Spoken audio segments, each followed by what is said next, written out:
नमस्कार दर्शकवृन्द, समय चक्रको नयाँ श्रृङ्खलामा यहाँलाई हार्दिक स्वागत गर्दछु। म विक्रम श्रेष्ठ। अहिले नेपालका सम्भवतः 70% युवाहरूको एक सूत्रीय चाहना छ विदेश। स्टुडेन्ट भिसा होस् कि भिजिट भिजा होस् कि वर्किङ भिसा, जे होस्, तर कुनै पनि हालतमा विदेश चाहिँ उड्नु पर्यो, नेपालमा बस्नै नपरेको हुन्थ्यो। बुवा आमालाई अनुरोध गर्छन् म विदेश उड्न पाऊँ, आफन्त भेट्यो म विदेश जान्छु यसै भन्छन्। देउताकै थानमा पुगे पनि लौ प्रभु यो वर्ष म विदेश उड्न पाऊँ, मेरो कामना पुरा गरिदेऊ, यस्तै यस्तै प्रार्थना र भाकल गर्छन्। दिमागमै विदेशको मात्रै कल्पना भएपछि युवाहरूले अरू के गरोस्, नेपालमा युवाहरू विहीन हुने स्थिति आउन लागिसक्यो। ऊ विदेश भासिनको लागि जस्तोसुकै मेहनत गर्न पनि पछि नपर्ने स्थिति आइसक्यो। त्यही विदेशको सपनाले हजारौँ नेपालीले लाखौँ लाख रुपियाँ स्वाहा पनि पारिरहेका छन् दलालीको नाममा र धोका खाइरहेका छन्। यो बिचरा ती युवाहरूको दोष होइन दर्शकवृन्द, दोष राज्य सञ्चालकहरूको हो, जसले आफू र आफ्ना सन्तान दरसन्तान र आफन्त बाहेक कोही देखेनन्। अलि परसम्म देखिहाले झोले कार्यकर्ताहरू देख्ने त्यति मात्रै हो। त्यसैले भिजिट भिसाको दुरुपयोग बढिरहेको छ दर्शकवृन्द। भिजिट भिसा भनेको नितान्त घुम्नका लागि विदेश जाने अवधारणाले अघि सारिएको भिसा हो, तर भिजिट भिसामा गएर आफ्ना नेपाली दाजुभाइ दिदीबहिनीहरू उतै लुकीछिपी बस्ने स्थिति आयो। यसले नेपालको बेइज्जत नै गरेको छ। यही विकृति रोक्न भनेर सरकारले कार्यविधि बनायो भिजिट भिसाको। केही खाडी मुलुकहरूमा अब घुम्न जानु परे कडा मापदण्ड पार गर्नुपर्ने भएको छ दर्शकवृन्द, जसको आलोचना पनि भइरहेको छ, टिप्पणी भइरहेको छ, धेरैले ध्यान दिइरहेको विषय। सुरुमा हेरौँ यो रिपोर्ट। सरकारले सर्वसाधारणलाई पर्यटक भिसामा विदेश घुम्न निरुत्साहित गर्ने कार्यविधि जारी गरेको छ। आफ्नो नागरिकलाई सहज बाटो निर्माण गर्नुपर्ने सरकारले नै उल्झन थपिदिएपछि धेरैले शास्ति भोग्नुपर्ने देखियो। सरकारले कार्यविधि जारी गरेरै दर्जनौं मापदण्ड तय गरेको छ। सरसर्ती हेर्दा यसले अब विगतमा जस्तो आफ्नो पैसा तिरेर पनि नेपालीले अन्य देशमा घुमफिरको मौका पाउने छैनन्। एउटा बिराउने शाखा पिराउने भने जस्तै गरी केहीले फट्याइ गरे भन्दैमा सरकारले सबैलाई एउटै घानमा हालेर कार्यविधि ल्याएपछि घुम्नकै लागि विदेश जानेहरू मारमा परेका छन्। भिजिट भिसाको नाममा विदेश पुग्ने र उतै लुकेर बस्ने प्रचलन बढ्दै गएपछि सरकारले कडाई गरेको थियो, तर सरकारको यो कडाईले धान खाने मुसो चोट पाउने भ्यागुतो जस्तो भएको छ।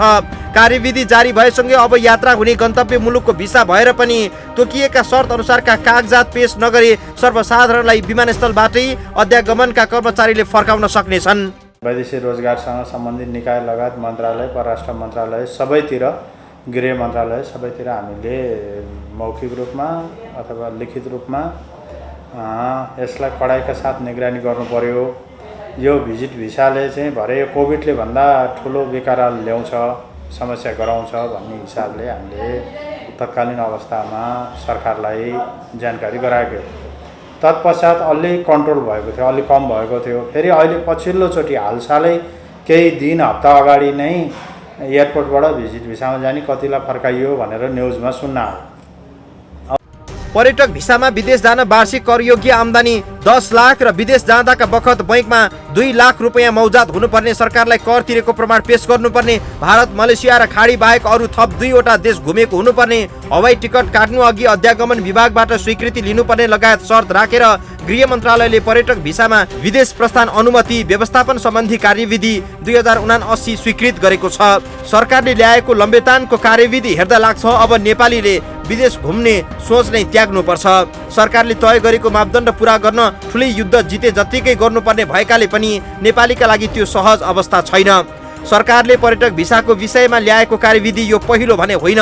यसअघि 2077 सालमा पनि कार्यविधि ल्याएको थियो, तर व्यापक रूपमा विरोध भएपछि सरकार पछि हट्न बाध्य भयो। तर अहिले फेरि 2079 कार्यविधि जारी गरेको यसको पनि जनस्तरबाट विरोध सुरु भएको छ। 2077 को कार्यविधिमा भिजिट भिसामा विदेश जान अङ्ग्रेजी बोल्नुपर्ने, कम्तीमा प्रवेशिका वा 100 सरहको शैक्षिक योग्यता हासिल गरेको हुनुपर्ने, वार्षिक आम्दानी 10 लाख र बैंकमा 5 लाख रुपियाँ मौजात हुनुपर्ने जस्ता विवादित प्रावधान ल्याएको सरकार चर्को आलोचना भएपछि पछि हटेको थियो। तर अहिले ठिक 2 वर्षपछि अझ कसिलो पार्दै सरकारले भिजिट भिसामा विदेश जाने नेपालीलाई निरुत्साहित पार्ने गरी थप प्रावधान ल्याएको छ। त्यसलाई कडाई गर्नलाई, निगरानी गर्नको लागि अलिकति नीति नियमहरू परिवर्तन गर्दैछ, चेन्ज गर्दैछ। त्यो गर्दाखेरि वास्तविक भिजिटमा जान्छु भन्ने मान्छेहरूलाई चाहिँ समस्या पर्ने देखिन्छ। 2 वर्ष पुरानो कुरा बिर्सिए भन्ने शैलीमा भिजिट भिसाको कार्यविधि जारी गरेको सरकारले फेरि विवादमा लपेटिने भएको छ। काहीँ नभएको जात्रा हाँडीगाउँमा भने जस्तै आफ्नो पैसा खर्च गरेर खाडी होस् कि युरोप घुमेर आउँछु भन्न नपाउनु र यदि सरकारले आफ्नो ल्याकत राख्छ भने भिजिट भिसाको नाममा विदेश पुगेर उतै गुमनाम भएकाहरूलाई नियन्त्रणमा लिई देश फर्काउने वातावरणको सुनिश्चितता गरोस्। तर नेपालबाटै विदेश जान नाना थरीका दर्जनौं कागजपत्र जम्मा गर्न लगाएर जाने बाटो खोल्नु चाहिँ उल्झन नै हो। उदाहरणका लागि आफ्नो छोराछोरी विदेशमा छन्, बुवा आमालाई विदेश घुमाउन जाने इच्छा भयो, कति ठाउँको कागजपत्र मिलाउँदै हिँड्नु। सरकारले ख्याल गर्नुपर्ने कुरा, जनताले लाग्ने दस्तुर तिरेर सहज सेवाको अपेक्षा गरेका छन्। सरकार यदि जनताको अभिभावक हो भने नागरिकका समस्या र पीडालाई आत्मसात गर्ने हो, दुःख दिने होइन। हालै गृह मन्त्रालयबाट पारित कार्यविधिमा पर्यटक भिसामा विदेश जानेलाई 16 समूहमा वर्गीकरण गरिएको छ। तीमध्ये सरकारी सार्वजनिक पद धारण गरेका कर्मचारी, तिनका परिवार, पूर्व पदाधिकारी, जनप्रतिनिधि, पेशागत सङ्घ संस्थाका पदाधिकारी, प्रतिनिधि, मिडिया सञ्चालक, पत्रकार लगायत पहुँचवालाका लागि सहज प्रावधान राखिएका छन्। सर्वसाधारण र उनीहरूका पारिवारिक सदस्य, विदेशमा आफन्तलाई भेट्न जाने व्यक्ति तथा परिवारका सदस्य, नेपालमा आयात निर्यात गर्ने व्यावसायिक संस्थाका सञ्चालक, विभिन्न सङ्घ संस्थाका सञ्चालक, प्राज्ञिक, शैक्षिक संस्थामा अध्ययनरत विद्यार्थी, शिक्षक र व्यवस्थापक, दक्ष रोजगारमूलक अन्तर्वार्ता, व्यावसायिक तालिम तथा अध्ययन भ्रमण, व्यावसायिक प्रदर्शनी, खेलकुद, फिल्म तथा गीत सुटिङ तथा कला सांस्कृतिक कार्यक्रममा जानेका लागि भने कडा प्रावधान राखिएको छ। यसले पनि कसैलाई काखा कसैलाई पाखा गरेको छर्लङ्ग देखिन्छ। भिजिट भिसामा यो हदसम्मको मापदण्ड तयार भएपछि विदेश घुम्न बानी परेका नेपालीहरूमा आक्रोश पैदा भएको छ। भलै यसको सङ्ख्या सानो होला। गृह मन्त्रालयले यो नियम दुबई, कतार र मलेसिया र अन्य केही खाडी मुलुकका लागि मात्रै लागू गरेको भनेर दाबी गरेको छ। तर ती देशहरूका लागि पनि घुम्न जाने नेपालीहरूले सरकारको कडा मापदण्ड पार गर्नुपर्ने स्थिति आएको छ। धेरैले यो भिजिट भिसा विश्वभरका देशका लागि कार्यान्वयन गरिएको भनेर बुझी पनि रहेका छन्। गृह मन्त्रालयले त्यसो नभएको दाबी गरेको छ। भिजिट भिसामा यी देशहरूमा जाने र लुकेर बस्ने, उतै श्रम गर्ने र जीवन बिताउने गतिविधि बढेपछि ती देशहरूले नेपाललाई प्रश्न गरिरहेको छ र नेपालले यस्तो कडा मापदण्ड बनाउनु पर्यो। दुबईमा मात्रै यसरी जाने नेपालीहरूको सङ्ख्या गएको 2 वर्षमा 1.5 लाखभन्दा बढी छ। दर्शक, भिजिट भिसाको बढ्दो दुरुपयोगले नेपालकै शिर पनि निहुराइदिएको छ। तर के मापदण्ड कडा बनाउनै नै समाधानको उपाय हो त? होइन भन्ने तर्क बलियो भनेको छ। अनि वास्तवमै घुम्न जाने नेपाली पर्यटकहरूलाई शास्ति पुर्याएको छ यो कार्यविधिले। बाँकी प्रसङ्ग जोड्नेछौँ हामी ब्रेकपछि।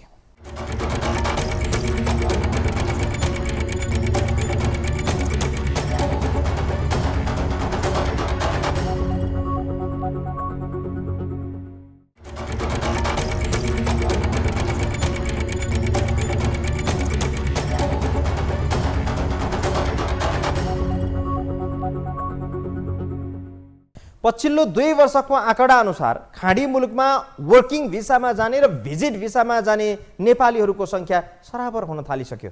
उता गएर कमाउने मानसिकता नै बोकेका युवाहरू भिजिट भिसामा जहाज चढिरहेका छन् र त्यसरी गएका युवाहरूको निगरानी गर्न राज्यलाई कठिन परिरहेको छ।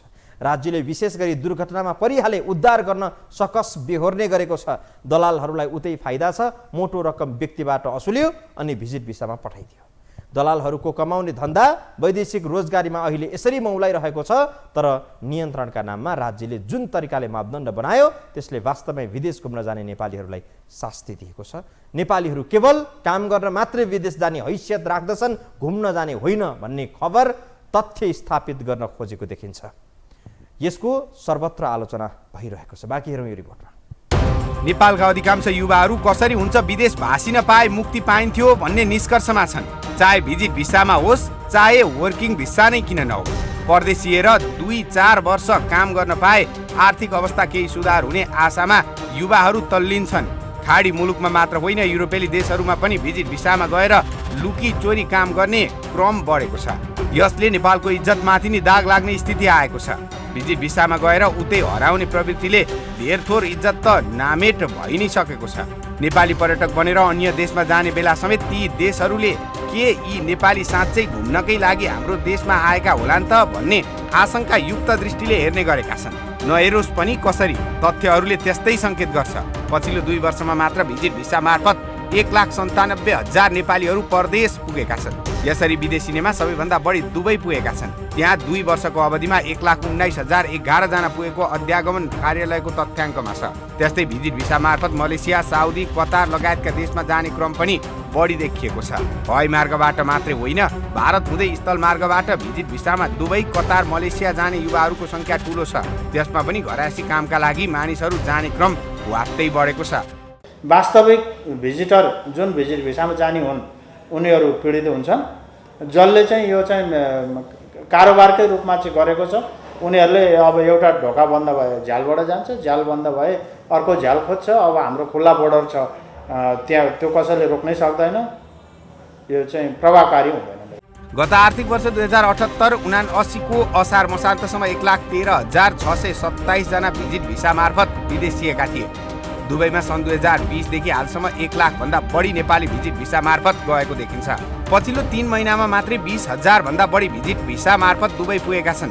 भिजिट भिसा मार्फत जाने क्रम बढेसँगै समस्या पर्ने क्रम पनि बढ्दो छ। कोरोना महामारीपछि यो क्रम निकै बढेको छ। विदेशमा गएर समस्यामा परेपछि सरकारले गत माघमा भिजिट भिसा मार्फत विदेश जान रोक लगाएको थियो।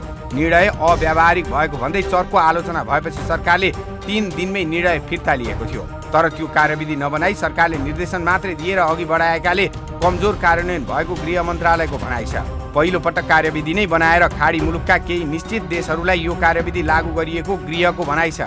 वैदेशिक रोजगारीका नाममा तपाईहरू भिजिट भिसामा गएर अलपत्र नपर्नुहोस् भन्ने मेसेज दिएको हो।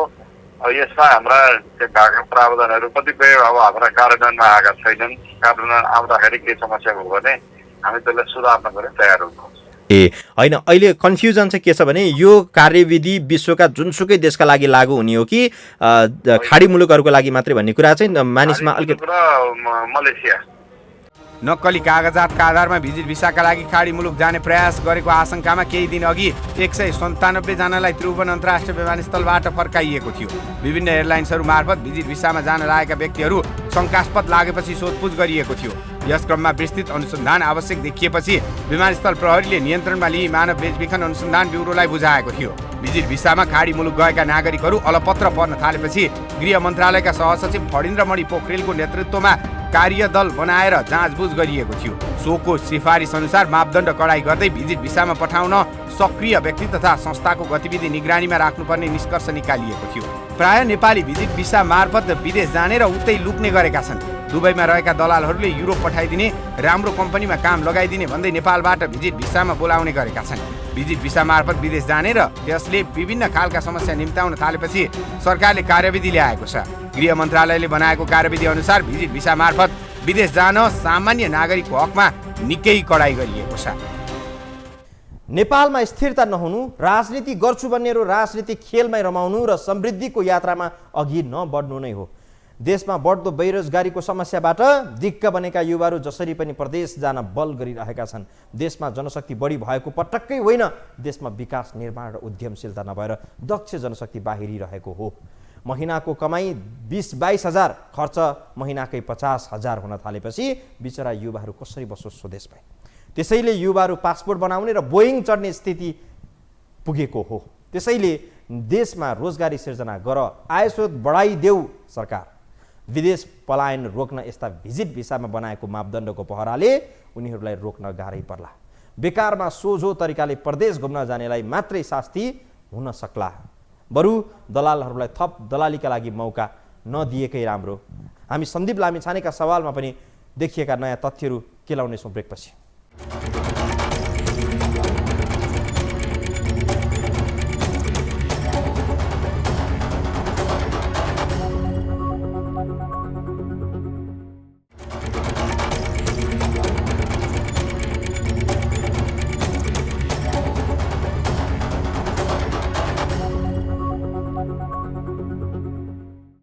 देश अहिले क्रिकेटर सन्दीप लामिछानेको चर्चामा छ दर्शकवृन्द। केही चिन्ता र धेरै आक्रोश अनि केही कौतूहलतामा सन्दीपका शुभचिन्तकहरू छन्। उनीमाथि लागेका बलात्कारको आरोप सत्य के हो, प्रहरी अनुसन्धान र अदालतको फैसलामा भर पर्ला। तर एउटा राष्ट्रिय क्रिकेट टिमको क्याप्टेन, विश्वभर परिचित नेपाली क्रिकेटर जो विश्वका चर्चित लिगहरूमा हायर गरिन्छन्, उनीको नाममा भइरहेको अप्रत्याशित घटनाको खबरले मुलुक चिन्तित बनेको छ। तर स्वयं सन्दीप लामिछानेले आफू निर्दोष रहेको र कानुनको सम्मान गर्दै आफू आरोपको सामना गर्ने प्रतिबद्धता जनाइरहेका छन्। बाँकी हेरौँ यो रिपोर्टमा। जबरजस्तीकरणीको आरोपमा उजुरी दर्ता भएपछि पक्राउ पूर्ति जारी भए लगतै क्रिकेटर सन्दीप लामिछाने निशस्त्र भएका छन्। नेपाली राष्ट्रिय टिमका कप्तान रहेका उनको कप्तानी खोसिएको छ भने क्यारिबियन प्रिमियर लिग CPL-बाट बाहिरिएका छन्। नेपालीमा एउटा उखान छ नि, ओह्रालो लागेको मृगलाई बाछाले पनि लखेड्छ भने जस्तै लामिछानेको जिन्दगीमा पनि अहिले त्यस्तै भएको छ। खेल क्षेत्रबाट अन्तर्राष्ट्रिय जगतमा परिचित उनकै अनुहार भजाएर काठमाडौँका कति कलेजहरूले वर्षै पछि विद्यार्थी भेला गरे। जेभियर इन्टरनेसनल सहितको कलेजका ब्रान्ड एम्बेसडरको रूपमा रहेका सन्दीपको ठुला होर्डिङ बोर्ड राखेर प्रचार गरेका कलेजहरूले अहिले उनको तस्बिर सहितको बोर्डहरू कहाँ लगेर लुकाए त्यसको पत्तो छैन। कानुनी भाषामा सन्दीप आरोपित हुन्, तर अदालतले दोषी ठहर गरिसकेका अभियुक्त होइनन्। उजुरी परेकै आधारमा सन्दीपको तस्बिर देखिए अर्कोपट्टि मुख फर्काइहाल्नु पर्ने चाहिँ नाइन्साफी हुन सक्छ। विषय अनुसन्धानकै पाटोमा रहेकाले भोलिका दिनमा सम्मानित अदालतबाट ठहरे बमोजिम हुने कुरामा दुई मत छैन। तर अहिले नै बलात्कारी नै हो भन्ने शैलीमा हुर्मत लिनु चाहिँ वाञ्छनीय नहोला। प्रहरीले उसलाई चाहिँ एक्सनमा जान्छ भने नेपाल क्रिकेट सङ्घ पनि त्यो चाहिँ एक्सनमा जान्छ, किनभने त्यहाँ अब ऊ गएको प्रमाण जुन प्रहरीले जुन CCTV फुटेजहरूबाट त्यहाँ छ भन्ने किसिमको मिडियाबाट आयो होइन, हामी त्यो पनि आज सोध्दैछौँ हो कि होइन हो भने त्यहाँ छ भन्ने प्रहरीले भन्यो भने त होटलमा छैन भनेपछि त्यो त एउटा अनुशासनको त त्यो अर्कै ठुलो एउटा ऊ भयो नि त, पाटो भयो नि त एउटा क्याप। त्यही पनि उनले आफूमाथिको आरोप निराधार रहेको र कानुनी लडाईँ लड्ने बताइरहेका छन्। उनी देश बाहिर रहेकै बेला प्रहरीमा उजुरी परेकाले कहिले फर्किन्छन् भन्ने विषय आम चासोको विषय बनेको छ। गएको भाद्र 6 गते नेपाली टोलीको नेतृत्व गर्दै सन्दीप केन्या पुगेका थिए। त्यहाँ 5 म्याचको T20 श्रृङ्खला खेलिसकेर उनी CPL-का लागि वेस्ट इन्डिज गएका थिए। अहिले उनी उतै छन्। आफूमाथि गम्भीर आरोप लागेपछि उनले सामाजिक सञ्जाल मार्फत पनि प्रतिक्रिया दिइरहेका छन्। सामाजिक सञ्जालमा उनको लेखाइले पनि केही दिनमा उनी नेपाल फर्किने कुरालाई सङ्केत गरेको छ। नेपाली टोलीको नेतृत्व गर्दै केन्या उडेका उनको यति बेला कप्तानी मात्रै खुसिएको छैन, जिन्दगीमा कालो बादल मडारिएको छ। खुसी र उत्साहपूर्वक देशको नेतृत्व गर्दै विदेश उडेका उनले यो बीचको 2 हप्तामा आफ्नो पद प्रतिष्ठा र इज्जत गुमाएका छन्। सन्दीपमाथि पक्राउ पूर्ति जारी भइसकेकाले कुनै बेला सुरक्षाका लागि पहरा दिने प्रहरी सन्दीपलाई पक्राउ गर्न यति बेला विमानस्थलमै तैनात छ। छोटो समयमा लामो यात्रा तय गरेका सन्दीप यदि सम्मानित अदालतबाट निर्दोष साबित भएनन् र उनी दोषी करार भए भने उनीमाथि हदैसम्मको कारबाही हुनुपर्छ। सन्दीप नितान्त एउटा व्यक्ति मात्र नभएर यो देशले लगानी गरेको राष्ट्रको सम्पत्ति हो। यसकारण पनि उनी यति तलसम्म गिरेर यो हरकतमा लागेका हुन् भने राष्ट्रमाथिको राष्ट्रघात हो। सन्दीप एक व्यक्ति मात्र होइनन्, उनी नेपालको इज्जत हुन्, नेपालको परिचय हुन्, नेपालको शान हुन्। हुन त उनलाई धेरैले कलाकार पल शाहसँग पनि दाज्ने गर्दछन्। हो, पल शाह पनि नेपालको एक सेलिब्रिटी हुन्। उनीमाथि पनि यस्तै आरोप लाग्यो, केही फरक फैसलासहित उनी कारागारमै छन्। तर पल शाहभन्दा धेरै ओझिलो व्यक्तित्व हुन् सन्दीप। उनले राज्यको इज्जतको ठुलो भारी बोकिरहेका थिए। सानै उमेरमा उनको बढ्दो लोकप्रियताले संसारै चकित खाइरहेको थियो। उनको सफलताको कारणले नेपालको बढ्दो क्रिकेट क्रेजमा नवप्रवेशीहरू हौसिरहेका थिए। तर एकाएक सन्दीपमा लागेको यो कालो धब्बाले देशकै शिर निहुराइदिएको छ। अवस्था दर्शकवृन्द, आजलाई समय चक्र यति नै, बिदा दिनुहोस्। नमस्कार।